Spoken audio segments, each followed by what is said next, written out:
గ్రామ ప్రజలకు మౌలిక వసతుల కల్పనపై మండల పంచాయతీ అధికారి మధు అవగాహన కల్పించారు. ప్రజాపాలన ప్రగతి ప్రణాళిక 99 రోజుల కార్యక్రమంలో భాగంగా నాంపల్లి మండల పరిధిలోని చిట్టెంపహడు గ్రామ పంచాయతీలో ఏర్పాటు చేసిన గ్రామ సభలో మండల పంచాయతీ అధికారి సిహెచ్ మధు ముఖ్య అతిథిగా పాల్గొని రాబోయే వర్షాకాలాన్ని దృష్టిలో ఉంచుకొని ప్రజలు సీజనల్ వ్యాధుల బారిన పడకుండా ముందు జాగ్రత్త చర్యలపై పలు శాఖల అధికారులతో కలిసి అవగాహన కల్పించారు.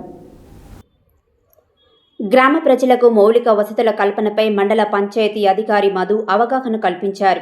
ప్రజాపాలన ప్రగతి ప్రణాళిక 99 రోజుల కార్యక్రమంలో భాగంగా నాంపల్లి మండల పరిధిలోని చిట్టెంపగడు గ్రామ పంచాయతీలో ఏర్పాటు చేసిన గ్రామ సభలో మండల పంచాయతీ అధికారి సిహెచ్ మధు ముఖ్య అతిథిగా పాల్గొని రాబోయే వర్షాకాలాన్ని దృష్టిలో ఉంచుకొని ప్రజలు సీజనల్ వ్యాధుల బారిన పడకుండా ముందు జాగ్రత్తల చర్యలపై పలు శాఖల అధికారులతో కలిసి అవగాహన కల్పించారు. ఈ సందర్భంగా మండల పంచాయతీ అధికారి చింతపల్లి మధు మాట్లాడుతూ రాబోయే వర్షాకాలంలో ప్రజలకు మెరుగైన మౌలిక వసతులు అందించాలని ముందు జాగ్రత్త చర్యగా వీధులలో మురుగునీరు ఏర్పడకుండా తగు జాగ్రత్తలు తీసుకోవాలని, త్రాగునీరు అందించే అంతర్గత పైప్లైన్ లీకేజీలు లేకుండా చూసుకోవాలని తెలిపారు. అదేవిధంగా ప్రజలకు వర్షాకాలంలో విద్యుత్ ప్రమాదాలు జరగకుండా తగు జాగ్రత్తలు పాటించాలని సూచన చేశారు. గ్రామంలో ప్రజల సౌకర్యార్థం కల్పించాల్సిన మౌలిక వసతుల గురించి ప్రజలను, పంచాయతీ కార్యదర్శిని, సర్పంచ్, పాలకవర్గ సభ్యులను ప్రజలకు అవసరమైన ముందస్తు చర్యలు తీసుకోవాలని సూచన చేశారు.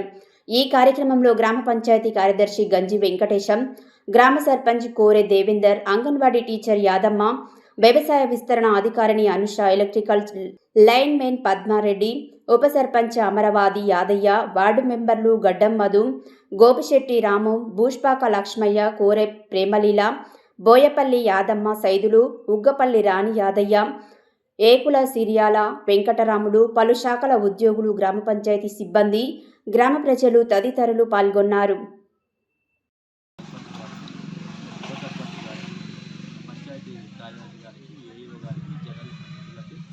అంగన్వాడీ టీచర్కి, చిట్టంపాడు గ్రామ ప్రజలకు, పాలకవర్గానికి నమస్కారం.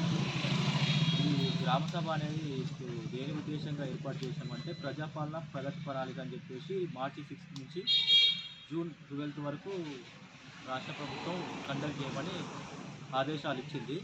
ఆదేశాలు ఇచ్చిన భాగంగా గ్రామ సభ ఈ ప్రజాపాలన ప్రగతి ప్రణాళిక అనేది ఎండింగ్ వరకు వచ్చిందనమాట. జూన్ 12కి ఎండింగ్ అయిపోతుంది. 1990 డేస్ యాక్షన్ ప్లాన్లో భాగంగా. అయితే ఈ ఎండింగ్ వచ్చే వరకు ఒక 4 మన నాంపల్లి మండలాన్ని ఒక 4 క్లస్టర్స్గా విడదీసి ప్రతిరోజు 8, 4, 6, 8, 10 డేస్లలో ప్రతిరోజు 8 గ్రామ పంచాయతీకి సంబంధించిన గ్రామ సభలు అనేది కండక్ట్ చేయడం జరుగుతున్నది. అందులో భాగంగా మన 8వ తారీఖు ఇక్కడ చిట్టంపాడు గ్రామ సభని ఏర్పాటు చేసుకున్నాము. ఇందులో భాగంగా ఏమన్నా ఇప్పుడు ఈ వర్షాకాలం వస్తుంది కదా, వర్షాకాలం వస్తున్న దాని నుంచి ముందు చర్యలు ఏమేమి తీసుకోవాలి అనే చర్చలో భాగంగా ఈ గ్రామ సభని ఏర్పాటు చేయడం జరుగుతున్నది. ఈ వర్షాకాలం సీజన్లో ఎక్కువ కమ్యూనికేబుల్ డిసీజెస్ అంటే వ్యాధులు అనేది వ్యాప్తి చెందే అవకాశం ఉంటుంది. దీనికి సంబంధించిన గ్రామ పంచాయతీ అనేది పాలకవర్గం అనేది ఏమేమి చర్యలు తీసుకోవాలి అనేది ఒక తీర్మానం అనేది చేసుకోవాలి. ప్లస్ ఏమన్నా డ్రైనేజీ ఏమన్నా సమస్య ఉన్నా కానీ, ప్లస్ ఇక్కడ వాటర్ లాగింగ్ ఏరియాస్ అంటే నీరు ఒక స్టోరేజ్ నిల్వ ఉన్న ప్రదేశాల దగ్గర కానీ ఈ శానిటేషన్ వర్కులు, బ్లీచింగ్ పౌడరు చల్లడము, దోమలు వ్యాప్తి చేయకుండా ఏమన్నా సంబంధించినవి చేయడము, శానిటేషన్ యాక్టివిటీ చేయడము, ఇదంతా దీనికి సంబంధించిన అన్ని తీర్మానాలు చేసుకోవాలి.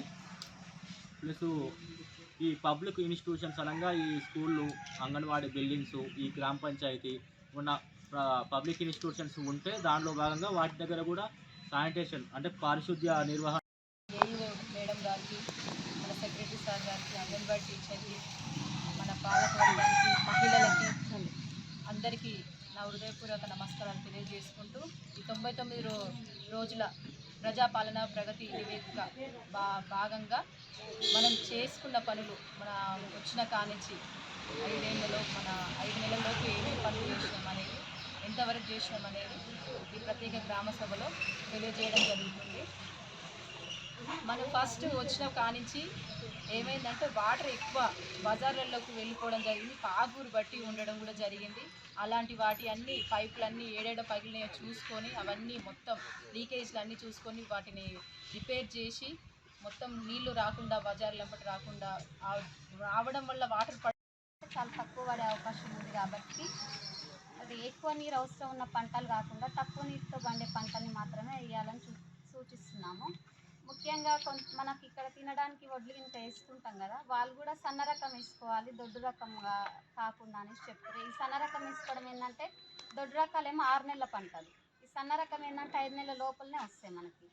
ఆ రకాలలో కూడా కొన్ని గవర్నమెంట్ ఇప్పుడు సన్న రకాలు కొన్ని బోనస్ ఇస్తుంది కాబట్టి ఏ రకం అయితే పెడితే రైతులు పెడితే మనకు బోనస్ ఇస్తుందో అవి కొన్ని వెరైటీస్ చూపించింది మనకి. వాటి పేరు నేను చదువుతాను. KNM 1638, KPS 625 అండ్ జై శ్రీరామ్ తెలంగాణ సోనా KPS 2834 అనే వెరైటీస్. వీటికి మనకు బోనస్ ఇస్తుంది అన్నట్టు గవర్నమెంట్ కొనుగోలు చేయడం కాకుండా. మళ్ళీ అదొకటి. నెక్స్ట్ ఇప్పుడు మనకి యూరియా అనేది ఇంతకుముందులాగా షాప్లలో తెచ్చుకునే పద్ధతి లేదు. మనం ఫోన్లలో బుక్ చేసుకొని షాప్ దగ్గరికి వెళ్ళి 24 గంటల్లో తెచ్చుకోవాలి.